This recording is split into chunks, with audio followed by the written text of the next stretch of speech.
Hello guys, pag-usapan lang natin ang good news na balita umano guys at mainit na ibinalita sa ating guys ni na Alden Richard at Catherine Bernardo na hello love again. Igit 500M na ang kinita sa Pinas. Bahagi nito guys ay mapupunta sa mga nasalanta ng bagyo. Napakagandang kwento guys at siyempre napapawaw tayo guys sa bawat kwentong binibigay ni na Alden Richard at Catherine Bernardo. Nakaka-feel good nga naman kasi guys ang bawat kwentong binabahagi sa atin ni na Alden Richard at Catherine Bernardo. Siyempre guys, planado nga naman kasi dahil alam naman natin guys, marami ang naapektuhan ng bagyo. Dahil sa nangyari guys, talagang super typhoon nga naman kasi.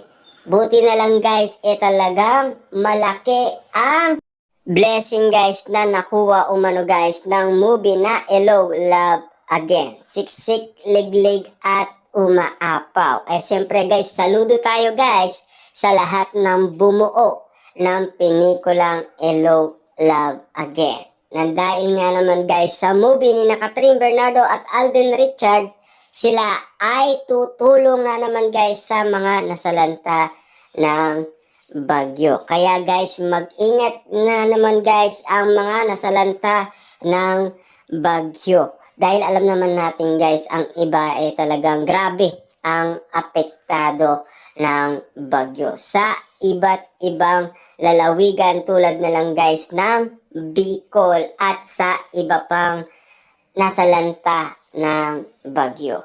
Salamat nga naman guys kina Catherine Bernardo at Alden Richard dahil naikwento nila ang magandang good news na ibinahagi sa atin guys.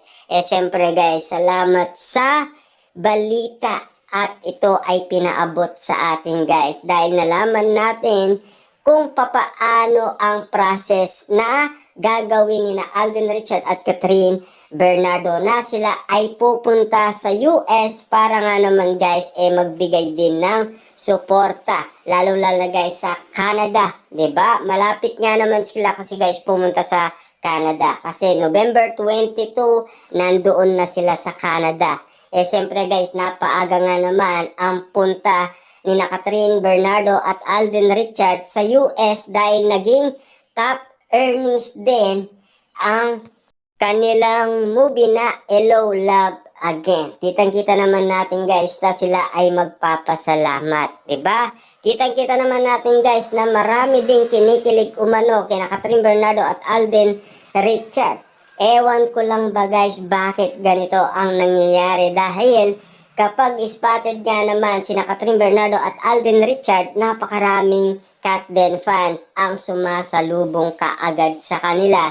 At alam na alam nila guys kung saan sila pupunta at kung saan sila sasakay ng airplane. Diba? Kita nyo naman guys, no? Kaagad-agad, alam kaagad ng mga Catden fans, parang meron silang mga source na pinang-aawakan para masilayan sina Catherine Bernardo at Alden Richard. Kahit ano pa man guys ang dumating, bagyo man yan na malakas, hindi sila guys papatinag, 'di ba? Noon nga si Catherine Bernardo guys papunta pa lang sa Canada. Naanin mo na postpone na nga naman guys ang kanyang flight pero kinabukasan na tuloy at hindi inaasaan nga naman guys ni Catherine Bernardo dahil alam niya kasi guys na baha at walang pupunta na mga fans at mga balita na magi-interview sa kanila. Pero take note guys pagkababa ni Catherine Bernardo, saludo kagad guys ang mga Catden fans at lalong-lalo na guys ang iba't ibang media. Diba? Kita nyo naman guys, no? Ang dami nga naman guys sumusuporta kay Catherine Bernardo. Mapabagyo pa man yan guys, hindi alintana para sa mga fans at mga netizens. Makita lang nila si Catherine Bernardo. Ganyan kalulupit umano guys ang mga Catden fans at mga netizens guys, no? Alam na alam nila guys kung saan patungo sina Catherine Bernardo. Grabe. parang perfect timing talaga guys ang mga nangyayari. 'Di ba? Kitang-kita naman natin kasi guys ang sitwasyon kahit na ang puso nilang dalawa ay perfect timing talaga. At lalong-lalo na guys kung napapabalitaan ninyo na talagang nagkaibigan lang daw sila. Pero kung mapapansin ninyo guys ang kanilang ginagawa at kanilang kinikilos parang malayo sa katotohanan na sila ay magkaibigan lang.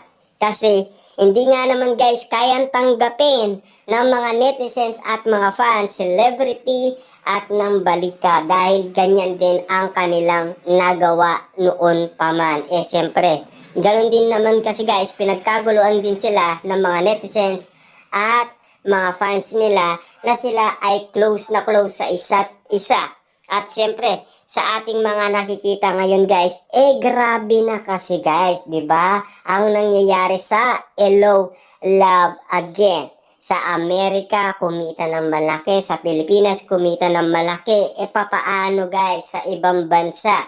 Pag pinag-combine yan guys, sigurado, kikita na ang Hello Love Again na billion na yan guys, 'di ba? Kasi kapag kinompute nga naman yan, malaki ang earnings na matatanggap ni na Catherine Bernardo at Alden Richard. Na sana guys, ganyan talaga guys ang mangyari. Dahil yan ang pangarap ng mga netizens at mga fans na maibagsak nila ang rewind ni na Marian Rivera at Dingdong Dantes. Siyempre, kung pagandaan nga naman guys ng movie, siyempre, nakita nila guys na kakaiba na ang mga resultang nakita nila sa movie ni na Alden Richard at Catherine Bernardo na nagpainit nga naman guys sa lahat ng netizens at mga fans. Kaya gustong-gusto nga naman guys balik-balikan ang kanilang movie. Kahit na meron pa man guys nagpirata or nangopya